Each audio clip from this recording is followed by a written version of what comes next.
afternoon. Good to see everyone. We'll go ahead and get started. As you all know, earlier today in Geneva, we concluded the extraordinary session of the Bilateral Strategic Stability Dialogue, where the U.S. delegation was led by Deputy Secretary of State Wendy R. Sherman. In candid, substantive discussions that lasted nearly 8 hours, the United States came with several ideas of reciprocal actions that the U.S. and Russia can take that would be in our security interest and would improve strategic stability. These preliminary ideas, as you've heard from the deputy, included missile placement and the future of certain missile systems in Europe along the lines of the now defunct INF treaty between the U.S. and Russia. We also shared that we are open to discussing ways we can set reciprocal limits on the size and scope of military exercises and to improving transparency around those exercises, again, on a reciprocal basis. We were firm, however, in pushing back on security proposals we've heard from Moscow that are simply non-starters for the United States. We will not, for example, allow anyone to slam close NATO's open door policy, which has always been central to the NATO alliance. We also will not forego bilateral cooperation with sovereign states that wish to work with the United States. And we will not make decisions about Ukraine without Ukraine, about Europe without Europe, or about NATO without NATO. As we say to our allies and partners, nothing about you without you. The United States is committed to meaningful, reciprocal dialogue with Russia, just as we are committed to consulting and coordinating closely with our allies and partners. We are ready to continue discussions on the bilateral issues we identified today as soon as is practical, and we made that clear in the discussions today. To that end, tomorrow, Deputy Secretary Sherman will travel to Brussels to brief the North Atlantic Council and the EU Political and Security Committee, as well as to meet with the EU EEAS Secretary General Sonino, all ahead of the NATO-Russia Council meeting planned for Wednesday morning. We have been and will continue to be moving in lockstep with our allies and partners at every level. Deputy Secretary Sherman will travel to Brussels for continued consultations ahead of those multilateral engagements with the Russian Federation that are slated for later this week. Russian officials have said that they want to move swiftly, and the United States is ready to do so. At the same time, negotiations on complex topics like arms control cannot be completed in a matter of days or even weeks. We must give diplomacy and dialogue the time and space required to make progress on such complex issues. So with that, happy to turn to your questions. Thanks, Ned. It's been a while since I've been in this room. Over a month now. Well, it's good to see you, Matt. It always is. I'm sure you're thrilled. A couple things on that, but I just want to start with one thing logistically. You guys just put out a statement, a secretary comment on the Chinese sanctions on SURF members. We did. I mean, that happened over a month ago. Matt, it's an important...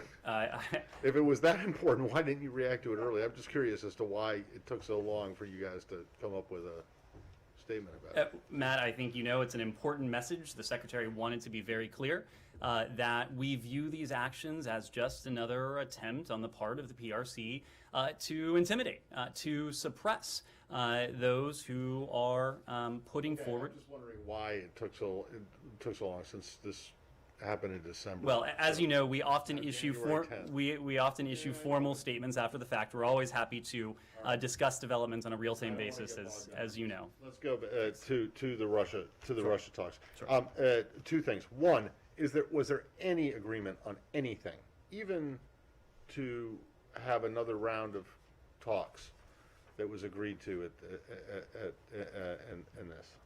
So, Matt, as you know, these were discussions. They were preliminary discussions. And the idea was for the United States and, in our hope, the Russian Federation to come with viable, practical, reciprocal ideas, to put those on the table, and to see if there were the potential for progress. We did not intend this to be a forum where certainly decisions were reached, where any breakthroughs could be achieved or really even contemplated. This wasn't, as you heard from the deputy this morning, even what we would consider a negotiation. Okay, that's not my question. I just want to know, I mean, because this is the third round of these that you've had. And in the previous rounds, there has been an agreement that you would, at some point, at some level, whether it's a working group or whatever, meet again. You're saying there wasn't even that? What I'm saying is that it was not intended to reach a decision. This was not a decisive session. It was intended to do. Was there any agreement at all to meet again at any as you heard this level or any other level? As you heard from the deputy, Matt, what's going to happen over the course of this week? Tomorrow, the deputy will travel to Brussels. She'll meet with our NATO, with our European allies. They, in turn, will then have multilateral discussions with the Russian Federation. We expect there will be additional dialogue with the Russian Federation in the coming days regarding what the next iteration of this discussion will look like. But the bottom line is that there was no agreement to have, not that you were expecting to have one, but there was no agreement to meet again at any other level in this bilateral format. There was an agreement that we will talk again in the coming days to figure out what those next steps look like. And then lastly, I asked Deputy Secretary Sherman this before in terms of what it is that the U.S. and its allies would regard as significant or enough de-escalation from the Russian side as it relates specifically to Ukraine. She suggested that meant returning Russian troops that are now deployed on the border to their barracks. But those barracks can be anywhere in Russia. They could be 10 miles from where they are now. And so I want to bring this up again. Understanding the context and the history of what Russian troop deployments might mean to countries along its border, these are still troop movements within their own country. They haven't gone anywhere else, at least not yet. So these. So what is it that you guys are looking for in terms of de-escalation? Because if you're going to try to bar countries from moving troops around inside their own borders, I don't think no one's going to go for that. Let me make a couple points on that, Matt. There is a reason we have been talking about this. The United States has put this on the agenda, really the center of our foreign policy agenda, and at the top of our messaging agenda in many ways for the past 2 months. That is because this buildup of nearly 100,000 Russian troops in recent weeks, we've called it unusual, we've called it massive, we have called it concerning. It is all of those things. That is why we are taking this with all due seriousness. You heard from the deputy that what we have consistently called for is for these Russian troops to return to their barracks. You seem to suggest that it is completely normal in the course of business for 100,000 troops to be on the border with Ukraine. That is not normal. That is why we've called it unusual. That's why we've been talking about this for the past 2 months. But where do you want? What barracks do you want them to go to? Some barracks in Vladivostok?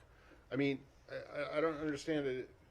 I get the concern. I get the history, and I get the fears in Ukraine and elsewhere about what the potential, what the significance might be of these troops. But why is it for you to tell the Russians where exactly they can house their own troops? Where do you want? Go to barracks where? Back in Moscow? In Yekaterinburg? And where? Matt, this buildup started with the unusual movements that has now culminated in nearly 100,000 troops. It took movement to get to this buildup. What we would like to see is for troops to return to their permanent staging grounds, their permanent bases. If they were to do that, there would not be nearly 100,000 troops on Ukraine's border. I'll make another point. The Russians did this without any transparency, without telling anyone. Now, of course, we are going to notice 100,000 troops, probably far less in terms of a buildup. Our allies are going to notice it. Commercial satellite companies are going to notice it. So it's not that the Russians sought to do this furtively or stealthily. Of course, everyone is going to notice a massive buildup on the order of 100,000 troops. And that's really the point. The Russians knew that we would notice this. The Russians knew that the intimidating signals that they are very clearly intending to send to Kyiv will be noticed not only in Kyiv, but in Washington and in Brussels and in Paris and London and Berlin and elsewhere. And that's certainly the case. You raise the history, but the history here is also important. This is not a country where there is... That's why I raised No, and I'm glad you did. This is the... And how far away from Ukraine's borders do you want these troops to go? Matt, what we have called for is a return to their barracks. And if we see a return to their barracks, that is an indication of de-escalation. If these are truly exercises, and I think you can understand our skepticism as to why that might be the case, we would like transparency.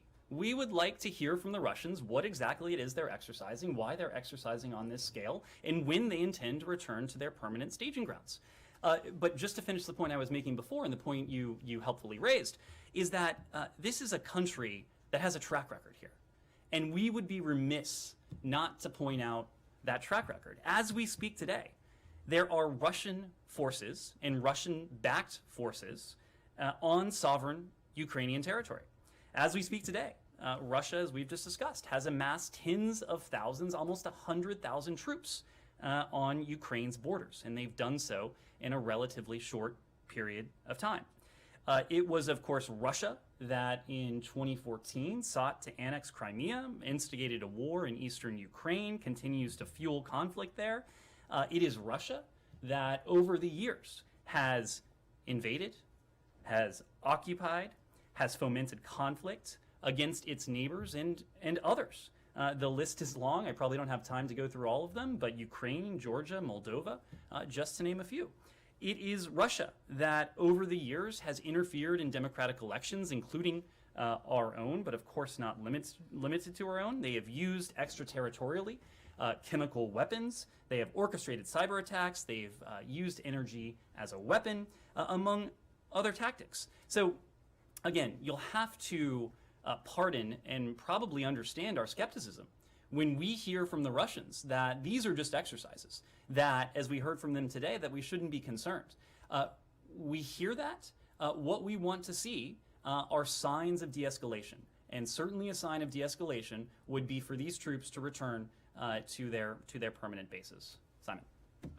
Firstly, I wonder if you could just clarify, you said that, and the Deputy Secretary said, you're going to talk to the Russians again at the end of the week. Is that going to be like another bilateral meeting in person? Will that take place in Vienna, I guess, where people will still be at the end of the week? Is there a set time and date for that meeting and place? And secondly, on the INF treaty, I wonder if you could just tell us a bit more, this sort of proposal or idea that we could return to something along the lines of the INF treaty. Would that mean going back to, obviously that's a treaty that Moscow was found to have violated. Would that mean them going back to before those alleged violations, or could there be new terms set on sort of facts on the ground now, and how exactly could you see a new version of that treaty being drawn up? Sure. So in terms of what we expect later this week, I'm not in a position to preview any sort of formal engagement, but it is fair to say that we do expect to be in touch with the Russian Federation again in the coming days to determine when and how this conversation will go forward. That conversation at the end of this week or in the coming days will also be informed by what we and our allies and partners hear in the two fora that are coming up this week, the NATO-Russia Council and in the OSCE. So, of course, in all of this, we'll compare notes with our allies and partners as we contemplate those next steps. I'll move to your question on the INF in a second, but let me just spend a moment, on those consultations that we have undertaken really over the past couple months. As I alluded to Matt just a moment ago, we have been talking about this really since November, and so it is going on 2 months now. And a preliminary tally, we've had over 100 engagements with our allies and partners in that period. The State Department has undertaken most of those. More than 60 of them have come from the State Department. But just to give you a very broad and rough flavor, President Biden has spoken to at least 16 European leaders. Secretary Blinken has held more than 24 calls and meetings with foreign leaders and foreign ministers to discuss our coordinated response to Russia's military buildup.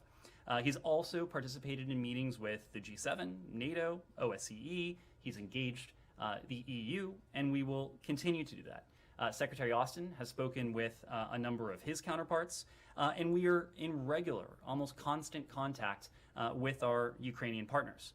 In the last few weeks alone, President Biden has spoken to President Zelensky a couple times. Secretary Blinken has spoken twice with President Zelensky as well, and twice with the foreign minister, Mr. Kuleba. Senior officials here at the Defense Department, at the NSC, are in regular contact with their Ukrainian partners. So this is just the very high level engagement at the wave tops. Obviously, when it comes to the working level, there are dozens and dozens and dozens of more engagements with our allies and partners, because we are committed to the principle, to the mantra, nothing about them without them, whether it's Europe, whether it's Ukraine, whether it's NATO. And I think that's precisely why you heard from Secretary General Stoltenberg on Friday that the alliance deeply appreciates the concerted consultation and coordination that the United States has engaged in. The Secretary General mentioned that allies welcome our engagement with Russia in the course of the SSD, the Strategic Stability Dialogue. We've heard similar comments from individual European leaders, including President Macron of France and others. When it comes to the INF, this was, and you heard from the deputy this morning, this was an area that the Russians discussed this morning. They put on the table and they discussed the concerns that led to the ultimate demise of the INF Treaty, and there was really one overarching concern in our mind, and that was the fact that the Russians weren't adhering to it. They were cheating on the INF. So, of course, this wasn't a forum where we were going to reach any sort of agreement or come to a decision on INF-like provisions that may be viable going forward. But there are ongoing concerns on our part when it comes to intermediate range missiles. The Russians purport to have concerns on their part. That's what this dialogue was all about, to put on the table and to surface areas where there may be ideas for reciprocal measures, steps we can take, steps the Russian Federation may be able to take. As you heard from the deputy this morning, that doesn't mean that these are identical steps on either side, but they're steps that on a reciprocal basis address some of our concerns as the Russians undertake these measures, and the Russians in turn address some of our concerns. So that is what we are seeking, at least testing the proposition. If there is room to come to some sort of arrangement there in full consultation and coordination with our partners and allies. Was there something that they said that makes you think that they wouldn't just be in violation again? Well, look, again, I think we're going to leave what was said in the room, the specifics of what was said in the room, to the room. But I think we'll be mindful of the history of this. We will need our own assurances that any arrangements that we're able to arrive at, that there is transparency, that we're not just trusting one another when it comes to what we're hearing, what we're saying, what we're doing when it comes to intermediate range missiles, weapons, or any other area. Andrea. Thank you, Ned. Given what the Deputy Secretary said today about returning to their barracks would mean de-escalation, does that mean that the U.S. would take actions, including sanctions, if they do not return to their barracks, absent a move across the border? We've been very clear that if the Russians were to go forward with an invasion, they will face massive consequences. What constitutes aggression? Well, so I think the question of aggression versus the question of an invasion, those are two separate issues. We will, and we have, and previous administrations have as well, seek to hold the Russians to account for their aggressive actions, whether vis-a-vis Ukraine, whether vis-a-vis any other realm. And this administration has done that. We did that in the first weeks in office, and we've done that since on issues as disparate as election interference, the use of chemical weapons. The context of this disagreement. Now, well, I would take issue with the idea that this is a disagreement. This is not a disagreement. One side has 100,000 troops amassed on the border with Ukraine. The other side is pointing that out, and the other side is taking In the context of this crisis. in the context of what we're seeing now. We have said that these strong, unprecedented measures that we very intentionally did not utilize, the United States has not utilized up until now, that they would be implemented in concert with our allies and partners if Russia were to invade Ukraine, if it were to move forward with that aggression. Now, that doesn't mean that even if Russia doesn't move forward with an invasion, that we expect Russia will turn into an entirely benign influence and actor. But we also have other means to continue to hold Russia to account for the types of activities it has engaged in in recent years.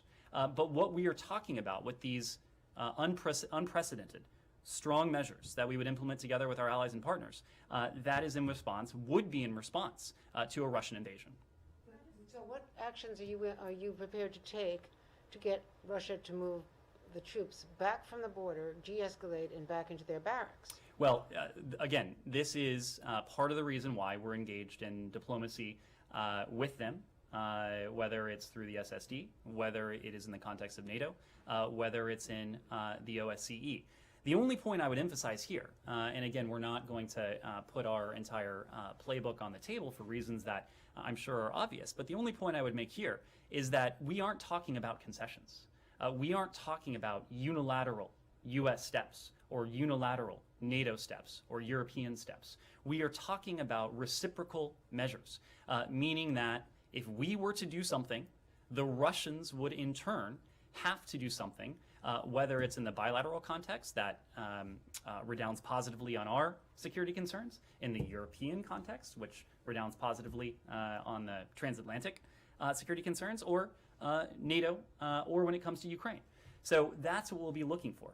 But again, that's the reason why we're engaged in this diplomacy, to test the proposition that there are fruitful areas where we can arrive at these mutual reciprocal steps that would address the various security concerns that have been put on the table. Joel. Thanks, Ned. Just wanted to follow up on what Andrea was asking, kind of that space between aggression and invasion. The Russian deputy foreign minister said today that it was clear from the things that the things that you guys declared to be non-starters that the U.S. underestimates the seriousness of what's going on, which sort of states the obvious, that the Russians see their pressure, their military pressure, as leverage to get you guys to take them seriously and make moves.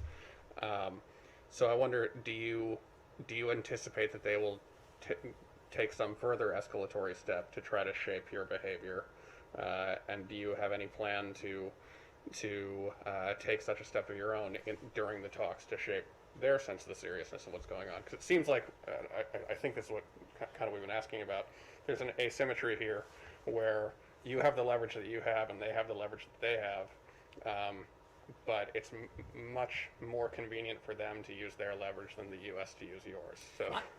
Joel, what I would say is I wouldn't underestimate the leverage that the United States has, the leverage that collectively we have. And I think that's the point.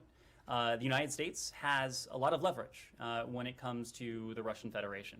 We have a whole lot more leverage when it comes to the Russians when we're working in concert, as we are with NATO, as we are with the EU, as we are with other partners, including Ukraine.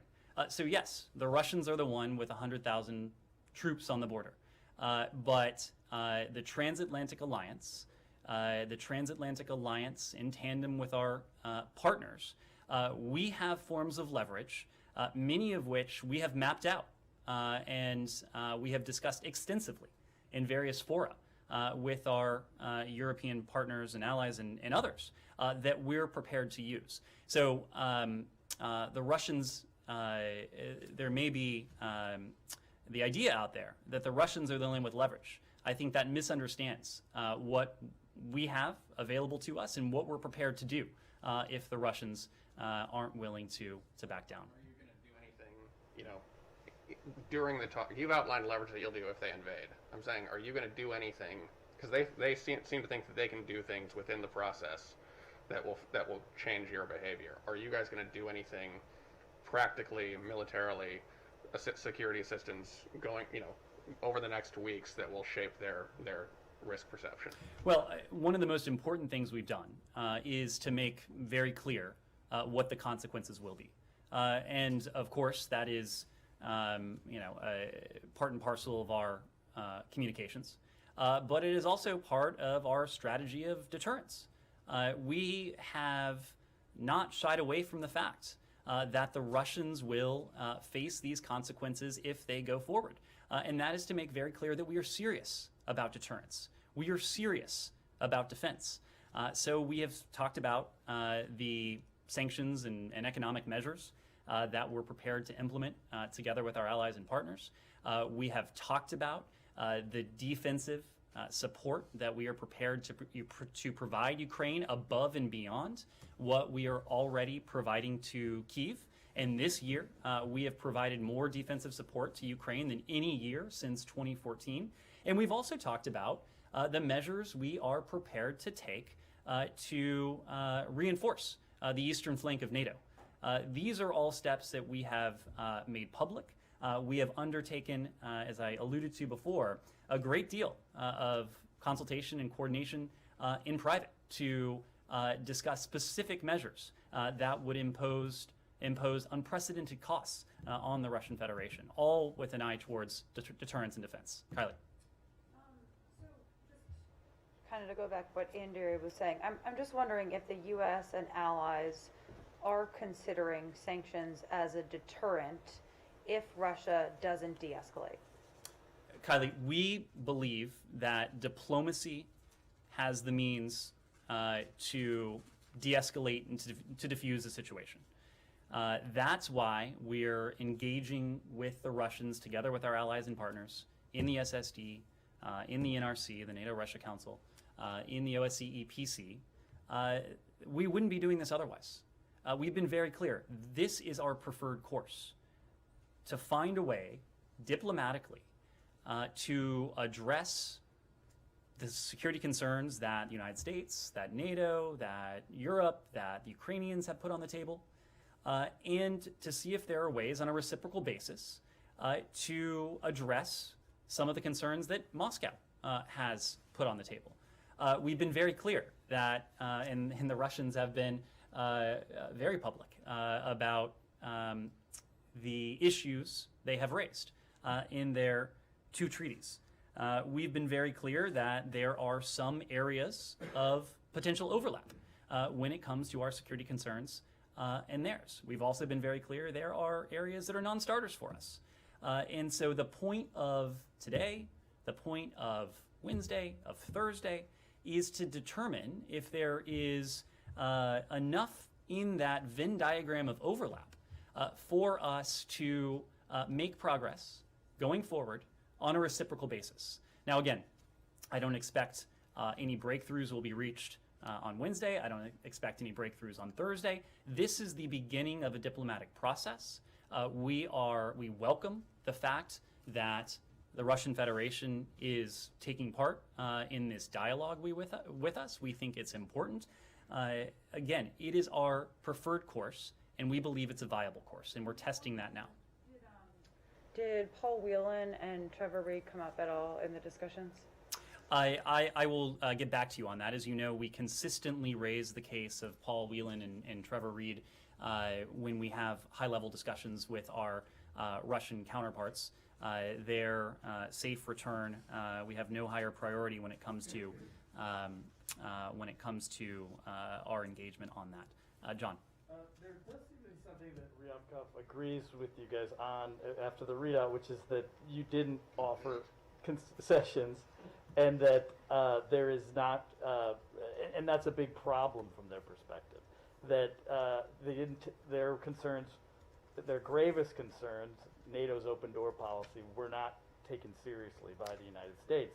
Does that mean that the United States is more comfortable with Russia taking a small bite or a large bite out of Ukraine than seriously revisiting the open door policy? John, we have been very clear, and I am surprised, frankly, that the Russians would be surprised, because we have been nothing but clear that there are some things that are not on the table. Well, let me say, the Russians are welcome to put them on the table. There are some things we are not going to engage on, and one of those is NATO's open door policy.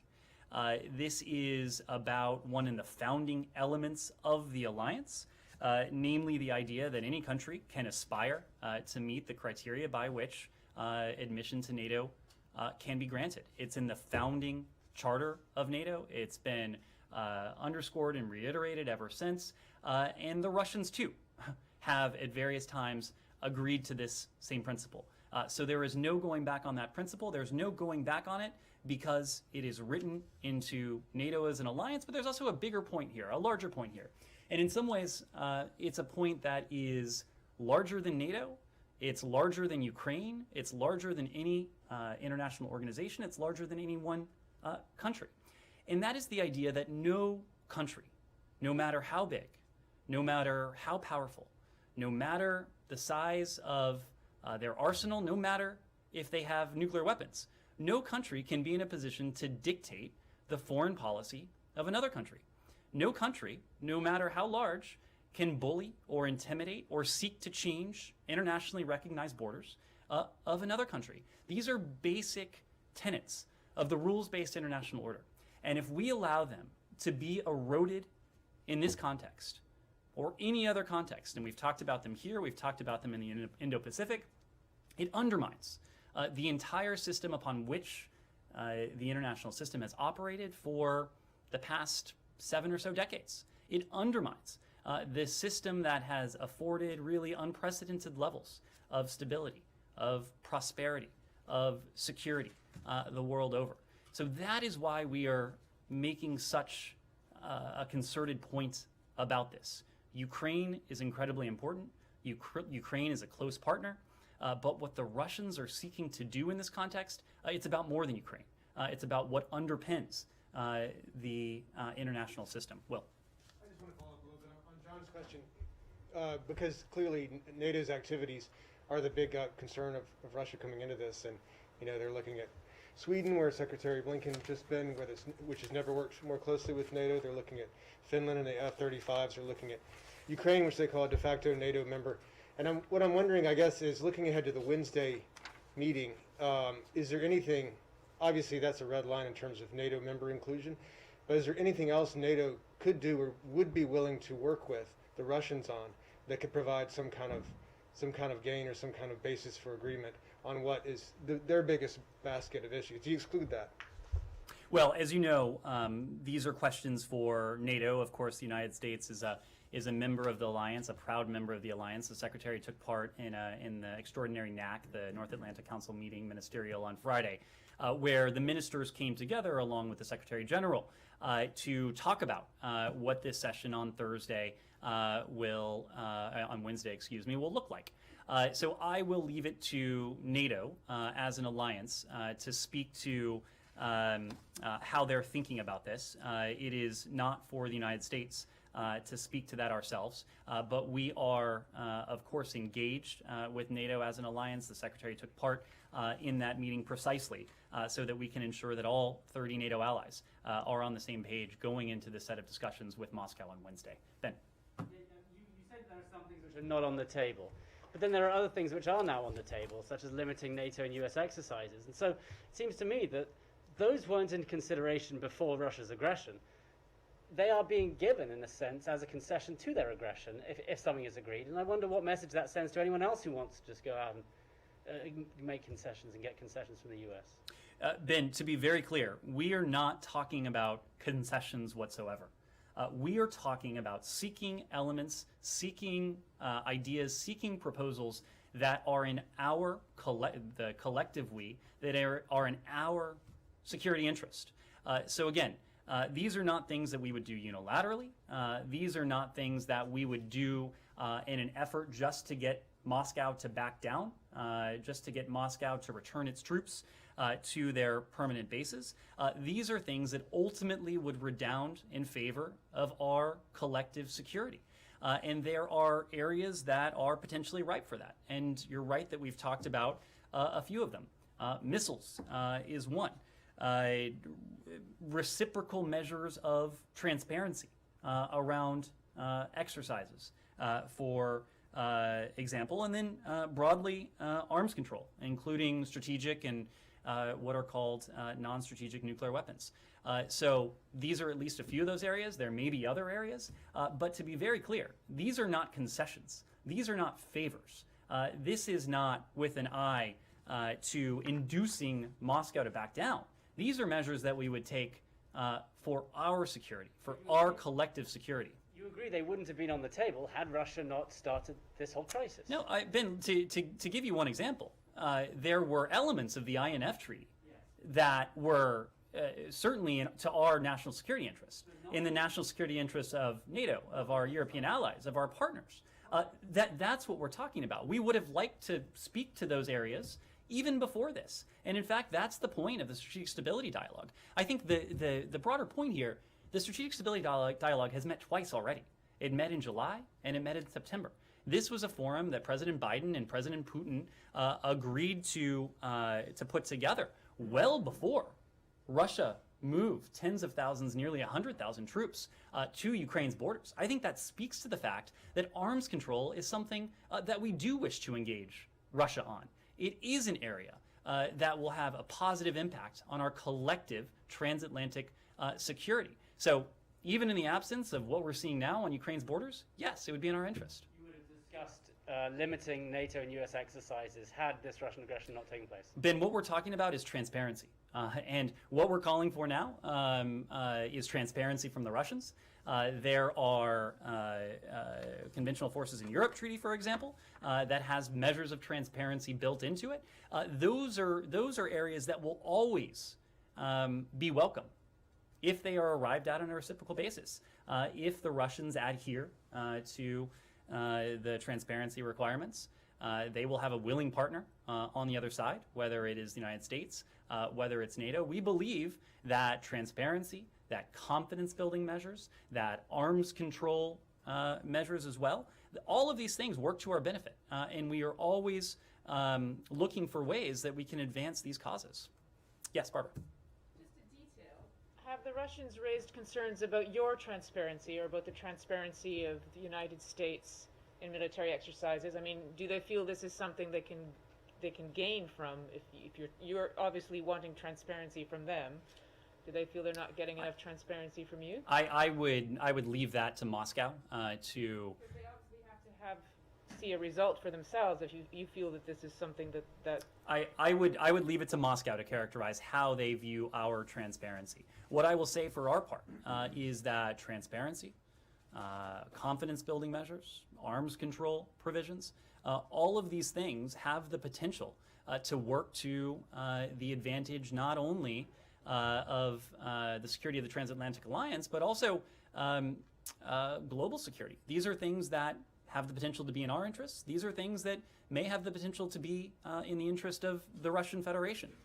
And the task ahead of us, the task that started today, is to map out where those areas of overlap might be. And once we've identified them, to figure out if there is room to reach a reciprocal, to come to agreement in terms of reciprocal measures that we might both take. Sure, but that you might be giving them an answer to a question that they're not asking, right? Look, I will leave it to the Russians to characterize what it is that they seek. Mr. Ryabkov was answering questions to the press today. I saw some of the statements he made, but I will leave it to them to characterize what it is they seek in this diplomacy. Sean. Can I just follow up on you mentioned on NATO, and Deputy Secretary Sherman also mentioned with Ukraine that there's the open door policy and that no country can dictate. But what's the U.S. position now on whether Ukraine should be a member of NATO? That's been an issue that's been going on for some years. What's the position at this point? Our position on this has not changed. NATO has an open door policy. Any country that aspires to join NATO should be able to do so. We are a partner to Ukraine. We, of course, engage with them regularly, but our position on this has not changed, and it's consistent with NATO's open door policy. Really? So wait a second, does that mean Madagascar is okay to... Matt, any country at all? Peru? The NATO charter spells out the requirements I here. get it, Yeah. but I mean, shouldn't it have at least some relevance to the actual, founding document? I will leave it to the founding charter to speak to those requirements. But Can I ask yes, you about the leverage that you're talking Sure. about when you say, presumably this is not new leverage. This is leverage that has been around for some time. It didn't just appear magically over the course of the last year. So where was it with Crimea? Where was it with South Ossetia and Abkhazia? Where was it? And if it's been used, it certainly hasn't had any impact. So why do you think it'll have any impact now? well, I would distinguish what we're seeing now from what we've seen in the past in a couple different ways. One, there's a very simple point that we've made repeatedly now, that the types of measures that are on the table that have firm support from our European allies and our partners as well, these are measures that we intentionally have not pursued in the past. Okay, well, I guess my question is, if this is that serious, and if Crimea was the beginning, if Georgia and Abkhazia and South Ossetia, and back in 2007, 8, were the beginnings of this and are just as serious as what's going on now, if not more, because they actually did move in, why didn't you use them then? And the punishment, the sanctions that were imposed afterwards clearly haven't made any difference. So Yeah. why do you think that this leverage that you claim to have is actually going to have any impact? A couple points. One, it's difficult for me to speak to past administrations. I'm speaking for this administration, and I will tell you that this administration has put on the table, and we have heard broad and strong consensus from our allies and partners that they are behind this. We have put on the table measures that previous administrations have not pursued, and have not pursued. 2014, when you were at the NSC, why didn't you pursue these measures after the annexation of Crimea? 2014 and 2021, there are some key differences here. 7 years, maybe. There are some key differences. One of them is that we are now in January. We're now in 2022. We have been speaking about this since November of 2021. And this is about more than public messaging. This is about deterrence. This is about making very clear to Moscow that we know what they're up to, we're concerned about it, and we are prepared as an alliance, as a transatlantic community, to take these steps that would have massive consequences for the Russian economy. We were not, the Obama-Biden administration was not in a position to do that in 2014. Well, but if you saw the danger, what you see now or claim as the danger, and that the whole international system is at risk, why didn't you then? And not, Again, Matt, it is difficult for me to speak to previous administrations. It's difficult enough for me to come out here every day and. Is it because the Europeans wouldn't cooperate with the sanctions, and are you worried about that this time? So I will take the second part of that question, because again, this is not about history. This is not about previous administrations. This is about what we're doing, what we're seeing right now. We have heard very firmly in our in-person consultations, in the calls that the secretary, that the president, that others have undertaken, the deputy secretary now in her consultations, in the virtual engagements that we've had with NATO, with the EU, with the G7, which was in person last month. We have heard a very strong consensus that our European allies are very much behind this. You have seen the statements that have come out from NATO, the statements that have come out from the European Council, the statement that came out from the G7. And all of these statements came out within a series of days. And as has been pointed out in some of the coverage, some of what all of you have written, the language in all of these statements, in addition to what have emanated from the United States, they're strikingly similar, if not identical. And so I think that speaks to the level of agreement, the level of strong consensus. There should be no doubt, and certainly there should be no doubt if you're sitting in Moscow, that the transatlantic community is prepared to take these strong, decisive measures that we hope to be able to avoid. It's not our preferred course. Our preferred course is diplomacy. Our preferred course is dialogue. Our preferred outcome is de-escalation. But it would be irresponsible of us not to prepare for all contingencies. And that's why you've seen us so focused on deterrence and defense, just as we test the proposition that diplomacy and dialogue is a viable means to achieve de-escalation. Andrea. Related subject, do you see anything threatening in Russia's sending more troops into Kazakhstan? Is the distinction there that they have been invited? Well, look, I don't want to conflate two situations which, of course, are very different. Let me, since you raised Kazakhstan, let me just offer a couple general points, and then I'll get to your question. We offer our deepest condolences to the people of Kazakhstan on the loss of life and the injuries that have been sustained in recent days. When it comes to Kazakhstan, Kazakhstan has been a valued partner to the United States. We believe in the resilience of the people of Kazakhstan and their ability to rebound from this crisis. As you've heard us say before, we're concerned by the ongoing state of emergency in Kazakhstan.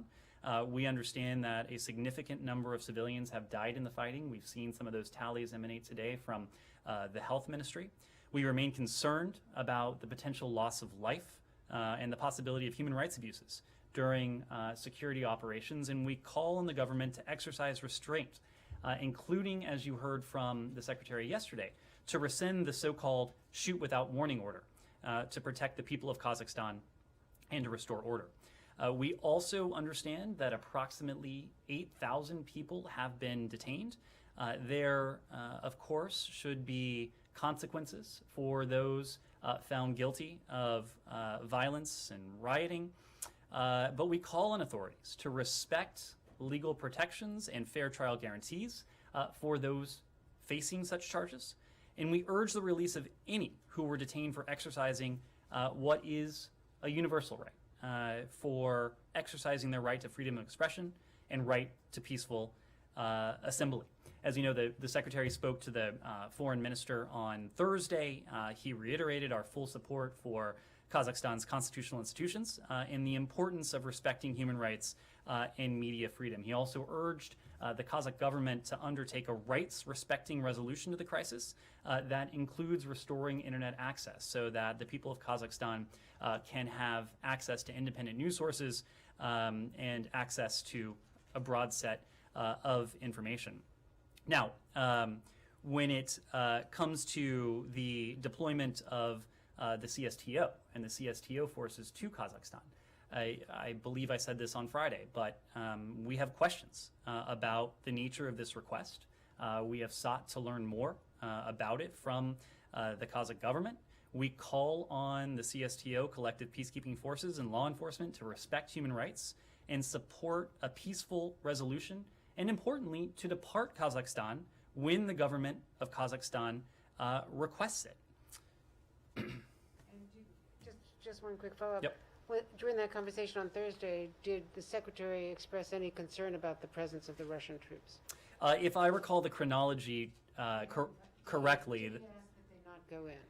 look, we issued a readout of this, but I will just note that if I recall the chronology directly, the CSTO force had not yet gone in by the time the Secretary spoke to the Foreign Minister on Thursday. Was there any conversation about not having Russian troops in there?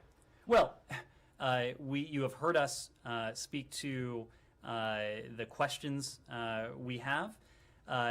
These are questions that we're posing directly to the Kazakh government. What we have said very clearly is that CSTO forces should leave when Kazakh authorities asked them to do just that. But look, we have questions because, to the best of our knowledge, the Kazakh government is fully capable of maintaining law and order and defending its institutions in a way that respects individuals' rights and addresses their concerns. And so that's why the nature of this request is something that we have sought to learn more about, just as we call upon the CSTO and security forces to respect international human rights, uphold a peaceful resolution, and again, promptly depart Kazakhstan when the government of Kazakhstan requests. Yes, sir. Just on that point, the secretary took a lot of heat from the Russians after his Sunday show comments saying that once the Russians are in your house, it takes a long time to get out. Russians hit back saying, well, once the United States are in Afghanistan or Iraq, it actually takes them a pretty long time to get out. Any response? We're not going to engage in a tit for tat with Moscow on this. I think the secretary's statement is informed by years and decades of historical experience. It's very hard to argue with what he said. Yes, sir. R&D Germany. Back to the Ukraine. I've got two questions on potential sanctions. Last week, after his meeting with German Foreign Minister Baerbock, Secretary Blinken said that in the case of an invasion, he could hardly imagine any gas flowing through the pipeline. So does that mean that Nord Stream 2 is definitely on the list of potential sanctions? And second, you're obviously considering increasing security assistance to the Ukraine in the case of an invasion. Since you said there's a lot of consensus with the Europeans, would you expect the Europeans, and especially the Germans, to participate in this kind of security assistance to the Ukraine? On your first question, the Secretary did say that about Nord Stream 2. Just as importantly, his German counterpart has made very strong statements about Nord Stream 2 and the eventuality of a Russian invasion and the implications that might hold for Nord Stream 2. So I know that the foreign minister, she has spoken to this, but the German government as a whole has also spoken to this. In July of last year, in July of 2021, the United States, together with Germany, we put out a joint statement that made very clear that Germany would take strong measures in the event of additional Russian aggression when it comes to... Strong measures doesn't necessarily mean closing down the... There's some ambiguity to it, and I think that is intentional. But the foreign minister has also made very strong statements about what additional Russian aggression in the form of an invasion against Ukraine would mean for Nord Stream 2. But let me make one broader point, and we've talked a lot in this briefing about the issue of leverage. I think there's a misperception that Nord Stream 2 is leverage for Vladimir Putin. Nord Stream 2, there's no gas running through it right now.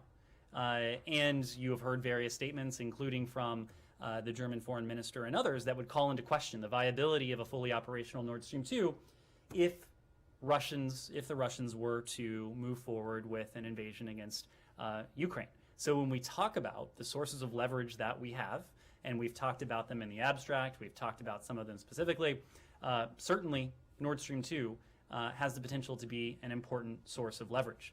When it comes to European support for Ukraine, look, Ukraine is a valued partner not only to the United States, but also to our European allies. Different European countries are going to provide different forms of assistance to Ukraine. And to go back to the joint statement that we signed together with Germany in 2021, mid-2021, that statement spelled out some of the steps the German government would and is undertaking to help Ukraine achieve energy independence. So there is defensive military support, there's energy independence, there's economic support, there's political support. There are various forms of support that our European allies are demonstrating to Ukraine and affording to Ukraine, but we would leave it to them to speak to those specifics. Yeah, one not related to this. Anything else before we take one final question? Could just one more Kazakhstan. Sure. The government of Kazakhstan was saying that unrest is the fault of military.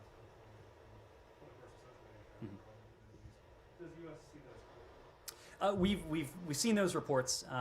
What we call on is for our Kazakh partners to undertake to seek a rights-respecting resolution to this in a way that protects the human rights of the Kazakh people, in a way that restores internet access, and in a way that protects civilians. But I don't have a specific comment on that. Before we'll do 2 questions at the end. Did you have a final question on? Oh no, mine is on Taiwan, Lithuania. Okay. All right. We'll take a few final quick questions. Matt? No, go ahead. Okay. Sean? Just if you have any reaction to the conviction of Aung San Suu Kyi, Sure. the jail sentence. I do. Let me, sorry, let me actually come back to that. Sorry. Yes, so the Burmese military's regime unjust arrests, conviction, and sentencing of Aung San Suu Kyi is an affront to justice and the rule of law. We call on the regime to immediate release Aung San Suu Kyi and all those unjustly detained, including other democratically elected leaders. The regime's sham judicial processes to attack its political opponents, the rule of law, as well as its continued use of violence against the Burmese people, only underscore the urgency of restoring Burma's path to democracy. The people of Burma, and we've seen this consistently, continue to show that they do not want to spend another day under a military dictatorship, and will continue to support them and all those working peacefully to restore Burma's path to democracy. We continue to call on the regime to engage in constructive dialogue with all parties to seek a peaceful resolution in the interests of the people, as agreed to in the ASEAN 5-point consensus. Ben. China is accusing the US of supporting Lithuania in their recognition of Taiwan, and I just wondered if that were true, if you have any comments. Of course, China has banned imports from the country. They say that you're undermining the one China policy as a result. Is the US supporting Lithuania in its decision?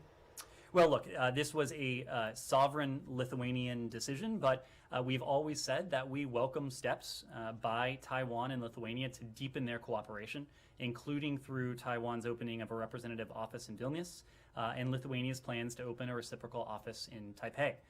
We do see this as an important step to expand Taiwan's meaningful participation in the international space, and the opening of these offices will help expand economic and technological cooperation between Taiwan and Lithuania.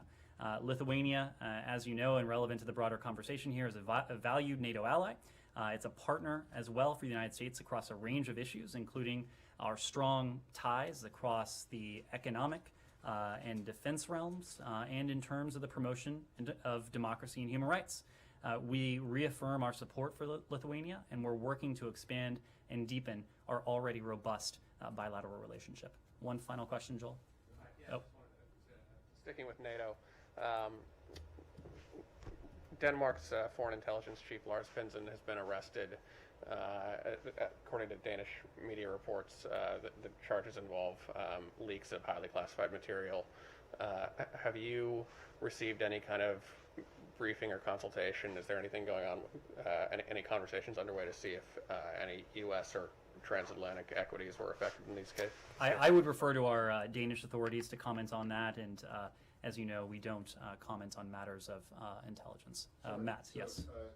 Just extremely briefly, your line on Nord Stream 2, and that you have, it's misrepresented that that this is leverage that Putin has. Are you really suggesting that the fact that the pipeline is complete but there's nothing going through it yet gives you more leverage than if the pipeline hadn't ever been completed? I'm not sure it gives us more leverage. My point is that it is a source. It is currently a source of leverage, not for the Russian Federation, but for Germany and the transatlantic community. Is it also a source of leverage from them if Europe wants Germans in particular want the gas flowing through it? How is a non-operational pipeline leverage for? How is a non-existent pipeline not leverage? I'm not talking about a fantasy world in which Nord Stream 2 didn't exist. I'm talking about the world we inherited. The world we inherited. The world we inherited in January of 2021, when this administration came into office and Nord Stream 2 was more than 90% complete. And I didn't want to get into this. So are you familiar with the case of Hoda Mutana?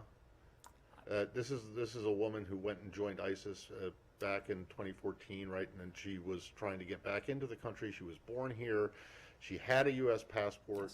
Well, anyway, the Supreme Court today has declined to hear her appeal of the 2019 case, which now is, I guess, 3 years ago. But I'm just wondering, has the State Department at all changed its position on whether or not she is in fact a citizen, or are you guys okay with letting the Supreme Court rejection of this stand?